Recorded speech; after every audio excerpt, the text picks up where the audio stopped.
Hi everyone, I am Prachi Agarwal. Welcome to our channel CodeChef. If you are interested in competitive programming and want to learn and master data structures and algorithms, then this is a one-stop destination for you. Here we'll post CodeChef problem explanations, conceptual videos on various programming paradigms, and also conduct live problem-solving sessions. So before we get started, here's a reminder to hit that subscribe button and hit the bell icon so that you can get all the updates. Now let's get started.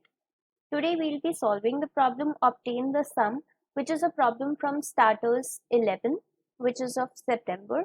Now let us see the problem statement, and this one is a simple problem. So the problem here says that we will be given with two integers n and s. Now there will be an array which is of size n, and what are the elements or the contents of the array? So this is given right here. A of I is equals to I. It means that you will be given an array where each, like A1 is equal to 1. A2 will be equals to 2. So that is how it's going to go. An will be equals to n. And you can see here that this I is starting from 1 and ending with n. So that means there is no concept of zero-based indexing here. You can consider the first element of the array to be 1 and the index also to be 1. So that means in all we can say, to sum it all up, we can say that we have the numbers from 1 to n with us. In the form of an array or not, that's another thing. But you have the numbers 1 to n.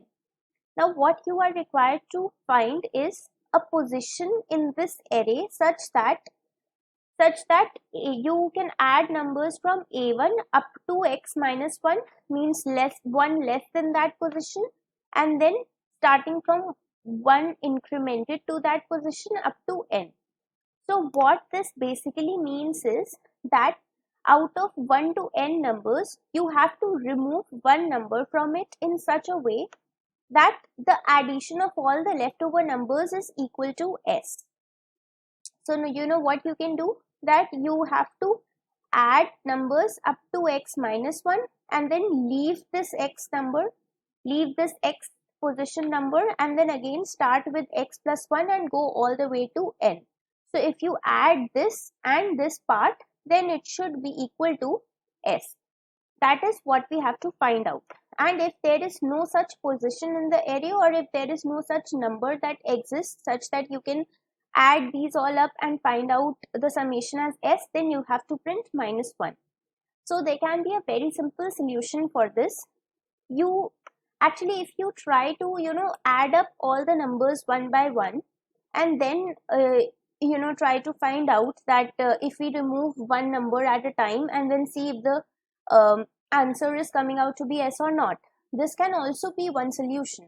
But the problem will be that if there will be a lot of numbers, like in this question, if you will see the constraints, then you can have up to 10 to the power 9 numbers. N can be up to 10 to the power 9. So now if you iterate through the entire array 10 to the power 9 times and then check that if removing one number will help you, then it is not going to be a feasible solution. So instead what you can do, we already know that the sum of n natural numbers, that is from 1 to n, is equals to n into n plus 1 by 2. This is the sum formula, right? So for any particular n that you have, you can simply find out the entire sum by using this formula, n into n plus 1 by 2.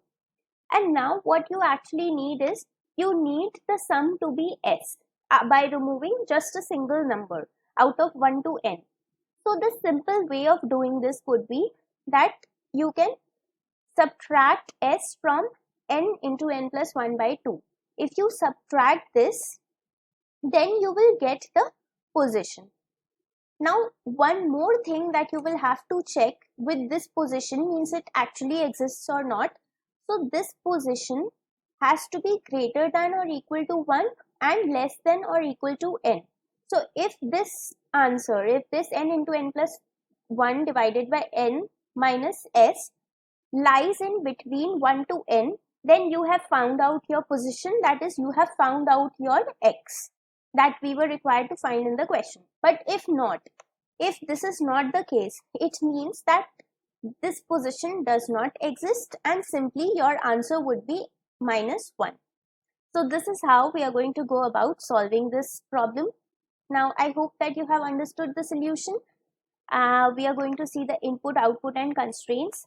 So the first line will be the number of test cases, and then we will have for each test case n and s, and the output will be that you will be required to print the position or -1, whichever is the case. So -1 will be printed in case no such position exists, as we discussed in the question. And also remember that here we are not using zero based indexing. So the position, like if you find out that suppose 5 is the number that you will have to remove out of 10 numbers given to you, then you will print 5 and not 5 minus 1, 4, which may be which would have been the case if it would have been zero based indexing. So now the constraints are, as you can see, it is up to 10 to the power 9. That is why we had to use this particular feasible solution instead of just iterating our way through each and every number 10 to the power 9 times perhaps. So that's it guys, this was the solution, and now we'll see the code. But I will suggest you to do the code on your own, because it is just about making up a simple expression and then checking whether it lies in between 1 to n or not. So hope you guys are able to do it. So guys, the code will be in C++. Here it will be a very simple code. As you can see that first I have taken input for number of test cases and then the input for n and s, and I'm using long int here instead of just int, because we have a higher number and we will have elements as up to 10 to the power 18. So we will require a larger data type so that it can accumulate the sum, because we are going to calculate n into n plus 1 divided by 2, right? And it could be a very large number. Now we are going to find the x. So n into n plus 1 divided by 2 minus s is going to give us our position, or you can say the x that we needed to find in our question. After that, we just have to check that this position or this x is within the range, that is within 1 to n. If it lies beyond that, or if it is maybe negative, then in that case it means that this position does not exist. We can never remove one element out of 1 to n and add the sum to s.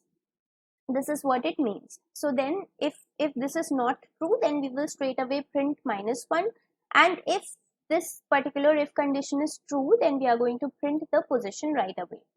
So that's it guys, this is how we are going to solve the problem. If you have any doubts, then feel free to post them in the comment section, and also keep practicing, and you can also subscribe to our channel and hit the bell icon so that you can keep getting all the updates related to the videos that we'll post.